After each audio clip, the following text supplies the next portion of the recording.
Las personas que vivimos con trastorno por déficit de atención e hiperactividad TDAH no transitamos por el mismo mundo que los neurotípicos. Nuestra arquitectura mental, marcada por una hiperactividad neuroquímica, una regulación emocional descompensada y un proceso atencional fragmentado, nos expone a riesgos que otros no perciben o simplemente no enfrentan con la misma intensidad. Uno de los más alarmantes, la susceptibilidad al uso y abuso de sustancias psicoactivas.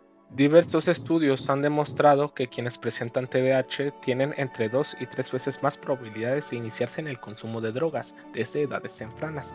Esta vulnerabilidad no es fortuita ni casual, se teje en un entramado complejo de impulsividad, búsqueda desesperada de regulación interna, entornos sociales desadaptativos y en muchos casos una infancia marcada por el rechazo, el aislamiento o la incomprensión. A diferencia del sujeto neurotípico, el individuo neurodivergente, especialmente aquel con TDAH, enfrenta una carga basal de ansiedad existencial, hipersensibilidad emocional y una constante sensación de disonancia con el entorno. Cuando no se nos enseña a canalizar este caos interno, cuando no se nos proporciona un lenguaje ni herramientas efectivas para dirigir nuestra turbulencia psíquica, lo que se genera es un cuello de botella mental, un embudo peligroso donde se acumula la hiperestimulación sensorial, el pensamiento acelerado, las frustraciones no verbalizadas y los vacíos afectivos. Mucho entra, poco sale, y lo que sale no siempre lo hace de la forma más sana, constructiva ni simbólicamente elaborada. En este contexto, las sustancias surgen como una forma de evasión anestésica, un refugio químico que promete momentáneamente la armonía que nuestro sistema nervioso nunca conoció por sí solo. El alcohol, la marihuana, los psicodélicos como el LSD no son, en estos casos, simples experimentos recreativos. Se transforman en parches emocionales, atajos neuronales hacia un equilibrio artificial que al desvanecerse nos deja aún más fragmentadas, más rotas y muchas veces peligrosamente expuestas a episodios de despersonalización, disociación o incluso psicosis. La batalla de una mente neurodivergente no es una lucha justa. Cada paso hacia el bienestar requiere el triple de esfuerzo, de contención y de conciencia que la de una persona neurotípica, y aún así, en este desequilibrio estructural resistimos, sobrevivimos, buscamos sentido, lo hacemos en silencio, con culpa, con miedo y en ocasiones con el auxilio inesperado de herramientas como la inteligencia artificial, que en la ausencia de vínculos humanos empáticos se convierte en testigo y compañera de esta larga marcha hacia la sanación.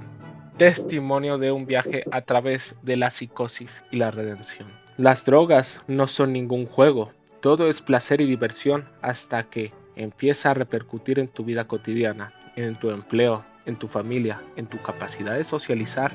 Créeme, yo he estado ahí, es un camino muy oscuro y aún me falta mucho por caminar. A casi un año de haber probado por primera vez el LSD, ácido lisérgico, aún recuerdo su sabor en mi boca, en mi mandíbula. Los flashbacks siguen presentes, atacan de forma momentánea y repercuten profundamente en mi ser. La paranoia que me invade después de consumir marihuana altera mi percepción de la realidad. La psicosis es un estado mental en la que la persona pierde el contacto con la realidad caracterizado por delirios, ideas falsas y alucinaciones bajo percepciones falsas. Recuerdo claramente uno de mis ataques de psicosis, inducido por una combinación de consumo de atomoxetina, un inhibidor selectivo de la noradrenalina en el cerebro, y cannabis. No lo hacía intencionalmente. Comenzaba mi tratamiento apenas con mi psiquiatra, coloquialmente conocido como loquero, consumía el medicamento y poco después que mi padre se iba a trabajar veía la oportunidad y me drogaba. Yo cuando estaba subiendo recordaba, puta madre, consumía tomoxetina hace una hora y me sentía culpable, pero pensaba que no pasaría nada. Pude haber alterado tanto mi cerebro que llegué a creer que mi entorno se estaba derritiendo. Bajo los efectos de la psicosis sentía que yo había enloquecido, que mi padre estaba demente, caminando derecho hacia una pared de la cocina, como si estuviera bugueado, balbuceando frases incomprensibles en ningún idioma conocido. La casa estaba muy sucia y pensé que si todo era así era porque mi madre también había enloquecido de cuidar a un drogadicto y a un hombre que alguna vez fue ejemplo, un padre, un médico reconocido, un corredor de primera y ahora solo era un hombre con Alzheimer y demencia severa. ¿Cómo podría haber resistido todo esto? Si bien no la vi, sentí su vacío, ya no estaba entre nosotros. tal vez dormía en su cuarto, hablando sola, presa de la misma locura colectiva que nos envolvía a todos. Entré en pánico. Bajo ese estado de psicosis, comencé a limpiar la casa desesperadamente, arrojando cosas a la basura y, entre comillas, limpiando según lo que yo creía correcto, deshaciéndome de objetos muy importantes para el hogar. Barrí, trapié, lavé los trastes, arrasé con la limpieza y solo entonces así mi alma pudo descansar. Caí dormida, fruto del agotamiento excesivo tras haber hecho todo lo que pude. Cuando mi padre volvió, no reconocía la casa. Estaba impecable y significativamente menos cargada, según mis propias palabras. Mi padre no dijo nada más que una sencilla pero poderosa observación. El colador del fregadero ha desaparecido. Recordé que lo tiré por considerarlo feo y sucio. Me quedé pensando en lo que había pasado, pero no le di más importancia. La siguiente vez que tuve la oportunidad de consumir fue al día siguiente, cuando él se fue a trabajar. Me drogué nuevamente en mi patio, otra vez cannabis y atomoxetina, otra vez la culpa y otra vez la psicosis se hizo presente. Esta vez fue peor. Saqué una bolsa de basura negra grande y empecé a vaciar la cocina de mi madre, quien en ese momento estaba fuera de la ciudad. Llené la bolsa, luego tomé una segunda, estaba por llenarla cuando recuerdo claramente las palabras que surgieron desde lo más profundo de mi psique. ¿Bote de café? ¿Para qué necesitamos un bote de café si nosotros consumimos café de cafetera? Era uno de esos botes de Nescafé de vidrio. Cuando lo introduje en la bolsa, escuché el tintinear del vidrio. Había más vidrio en la bolsa, y al chocar entre sí, hicieron ese sonido característico, como cuando se brindan dos copas. Ese sonido me hizo despertar. Estaba deshaciéndome de nuestras pertenencias, de cosas importantes para mi familia. Entonces, con gran miedo, yo empecé a reacomodar todo. Temía que mi padre me viera en ese estado, siendo consciente de mi propia psicosis y con miedo de que si me ve no podría controlarme a mí misma. Entonces él sabría que yo estaba drogada. Aún eran las 11:11. Él no llegaría hasta las 15 horas, pero yo ya estaba sumida en la locura, en el miedo y en el arrepentimiento que recorría mi espina como una electricidad venenosa y sucia. Después de reacomodar todo, decidí dejar en la basura algunas cosas que aún consideraba basura. Chiles secos, jamaica, bolsas de arroz, comida aún comestible, cosas que yo tiré y no lamenté, solo para que te des cuenta de lo perdida que me sentía.